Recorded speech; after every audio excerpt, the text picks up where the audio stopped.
back to the Book Booths. I'm Michaela. And I'm Hannah. And we hope you had a great week. And we're just going to kind of get right into it this week. So, Hannah, if you want to start off. Yes. So this month, our theme is books that have been made into musicals.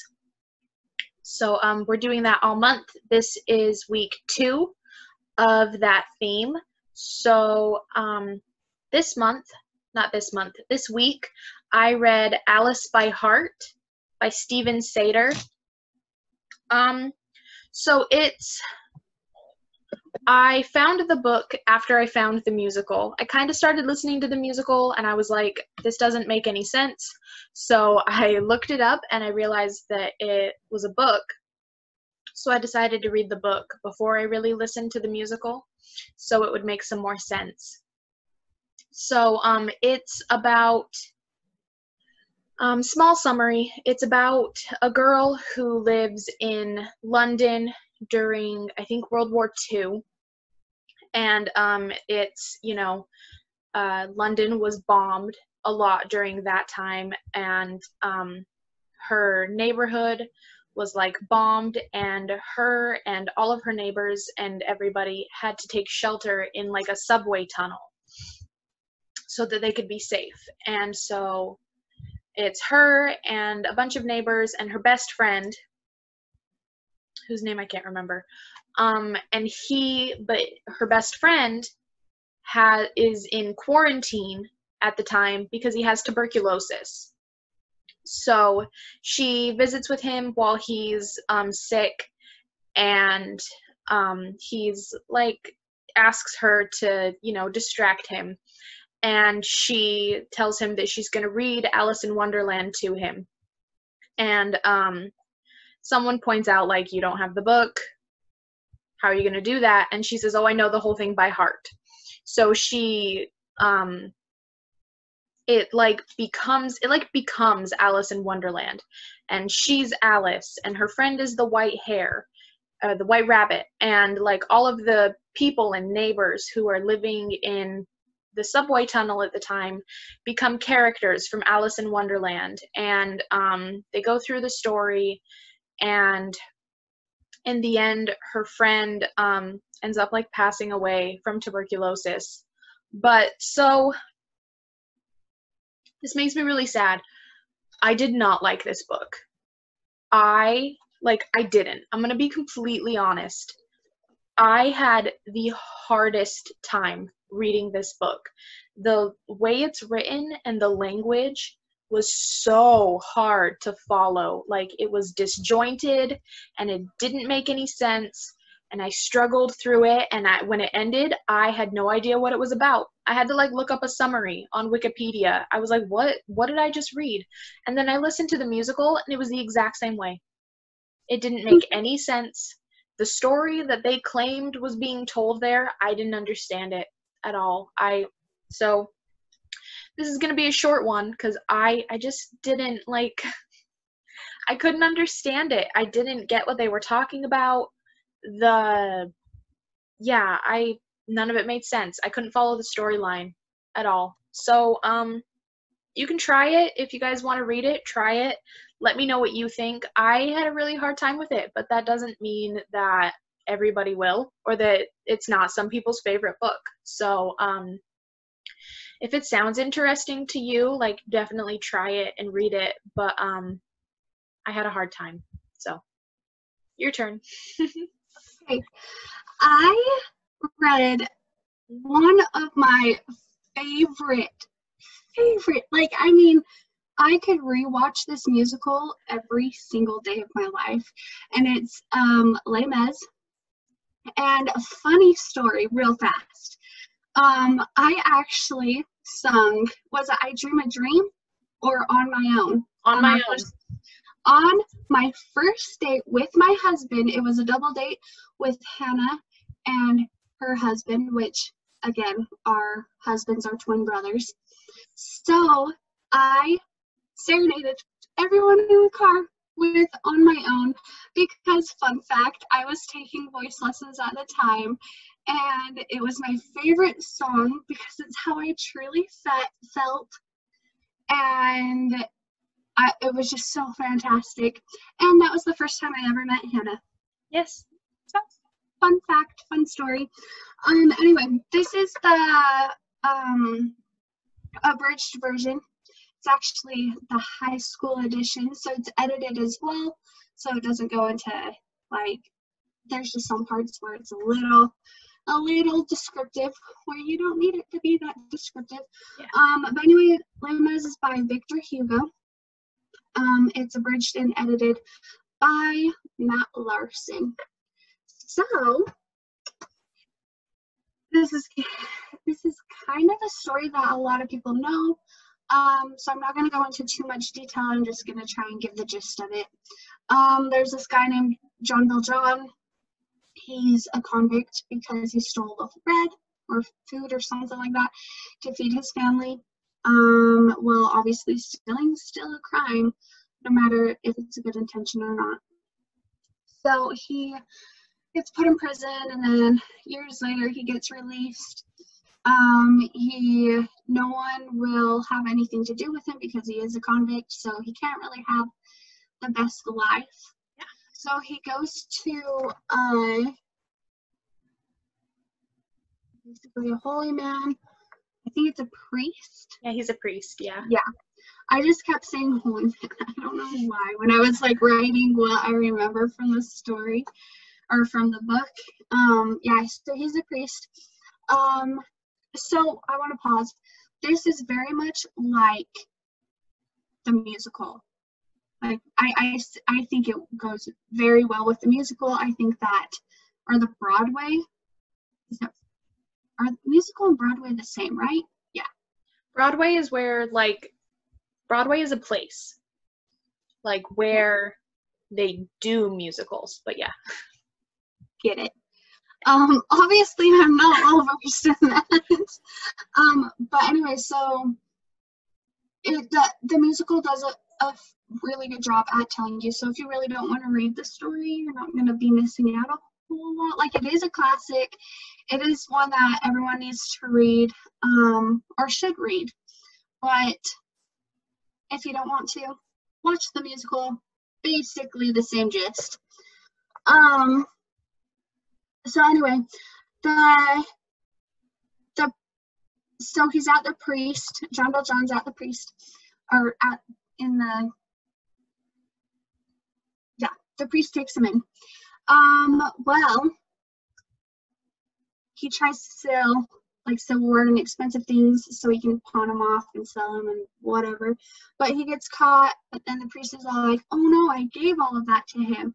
And then the priest is all like, hey, don't be such a crappy man. Be better. You already got in trouble. Be better. Like, and so he stole, after that priest was like, hey, be a better person, he stole from a child or a young person. He stole a coin from a young person. And then after that, he obviously wallowed in self-pity because he stole from a child. Like, how low do you have to be? Anyway, but then he's like, I'm going to move and I'm going to change my name. And honestly, for the life of me, I can't remember what his new name is. I just kept calling him John Valjean because I was getting confused in my own head. It's like Marcel or something like that. Yeah. Something to that effect. But I was like, oh, okay, John Valjean. And that's what I had to do to keep it straight in my head, just because that's who I am as a person. But anyway, so he moves to a different town. He starts making a whole bunch of money, just saving up, and then he becomes mayor of that town. Well, there's this lady named Fantine who basically had a kid out of wedlock, basically. And she couldn't get a job because she was a single mom because the dad left and was like, peace. And so she drops her kid with a guy named Oh, I can't even read my own handwriting. It's Thenardier. I don't even know. Thenardier. Anyway, yes, thank Yeah. you. And I'm not gonna say it again, but yeah. So she leaves her child with him. Well, he says that he'll take her in as long as like she pays him, and his family will take care of him. And her daughter's name is Cosette. Well, so Fantine goes to work for Jean Valjean in one of his places of business, and basically the workers find out that she has a child out of wedlock who does not have a father, and she gets fired, and then she starts like literally selling herself, and like she sells her hair and her teeth and herself, and I was like, ugh, that's horrible. Anyway, so she does that, and then um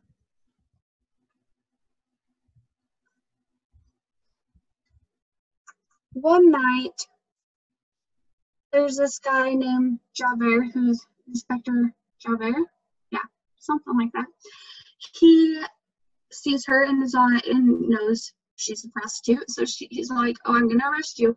But then Jean Valjean comes in and is like, hey, don't arrest her, and I'll take care of her, and blah blah blah. So then he takes her, and they go to, well, and basically he just tries to give her some love and care and attention that she wasn't getting.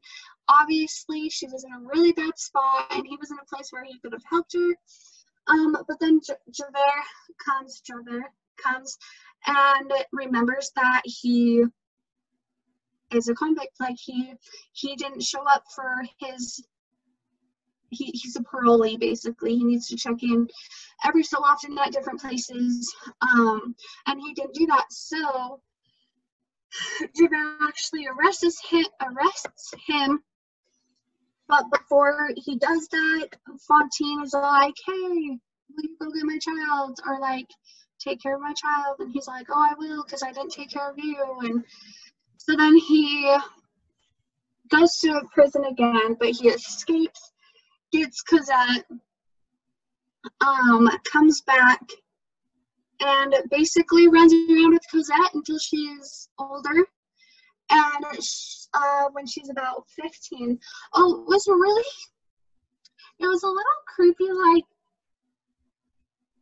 one of the passages where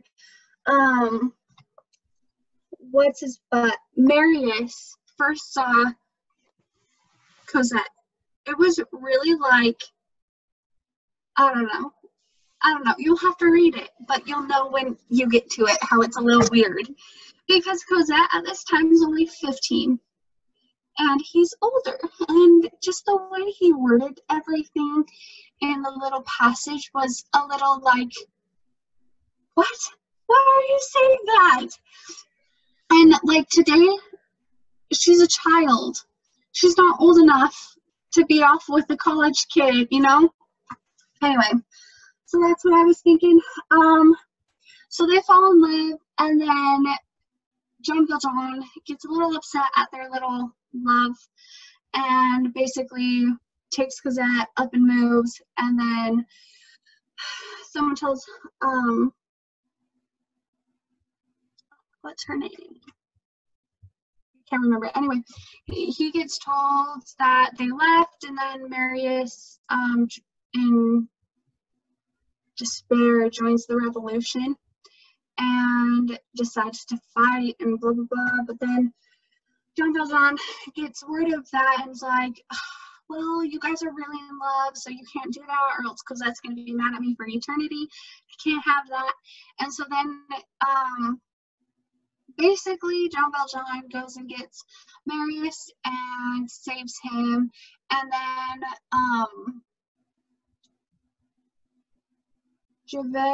Javert sees them and like goes to arrest Jean Valjean, but then Jean Valjean was like, dude, let me just take him home, like chill, let me do this for him, and then I will go with you. Like, I will not fight you. I will go with you. And then Javert was like, okay, fine, whatever. And then he gets a little dramatic and he's like, oh, I let him go. I wasn't supposed to do that. And then he jumps into like a river and dies, like committed suicide. And I can say he was a little bit dramatic in here, just for the record. But anyway, so after Javert dies, Jean Valjean goes, he rescues Marius, he reunites Marius and Cosette, and then after they're reunited and I think they get married, then Jean Valjean gives them all of this money and it's like, here pals, start you off good. And then he tells Marius his secret, like, hey, by the way, I'm a criminal and I'm running away from the law and all of this stuff. And then Marius gets all butthurt about that, like, chill, dude. And then Cosette finds out, and then, at least from how it was sounding, Cosette knew. I think so. Yeah, because then it says that, like, basically both of them, anyway, well, so then Jean Valjean is in, like, again, dramatic. This story is just really dramatic.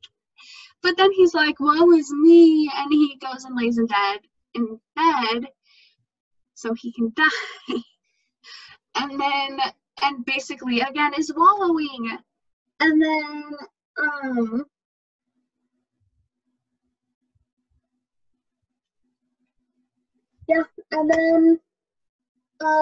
Marius finds out that he was the person who saved him, and he's like, oh, I feel horrible now, and then goes and runs with Cosette, and they apologize for being little crappers because they wouldn't, like,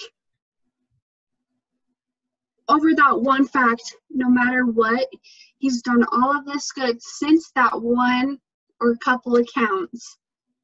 And he's done all of this good, and they're already, like, writing him off, like, oh, whatever, you did something bad.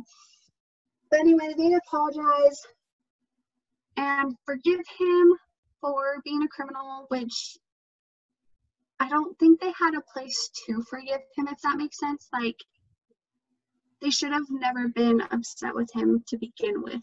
Yeah.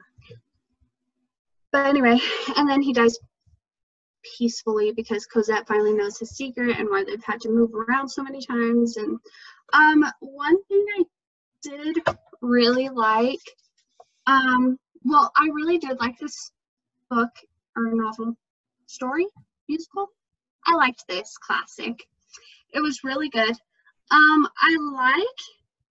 Obviously I liked the book itself, like the content in it.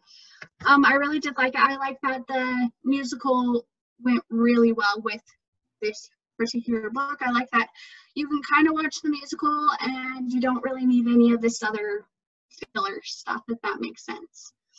But I like the dedication in this book, in the high school edition, because it says, for all of the high school students who have been told this book is a classic and they want to see why. So I just thought that was a pretty cute dedication, because again, they take out a lot of things to make this book only 360 pages long. Like, they take out a lot. I don't know if any of you have seen it, but the actual book's like that thick. But anyway, I would recommend this book. There are a lot more details in here than what I said, obviously, because I'm giving you like a 2-second explanation, and it was more like a few minutes, but hey, it's fun. But I definitely do recommend it. It is a classic. Even if you're not like the biggest fan of the musical, I would definitely give the book a try, because, you know, books are most of the time better than the shows or musicals or movies or whatever.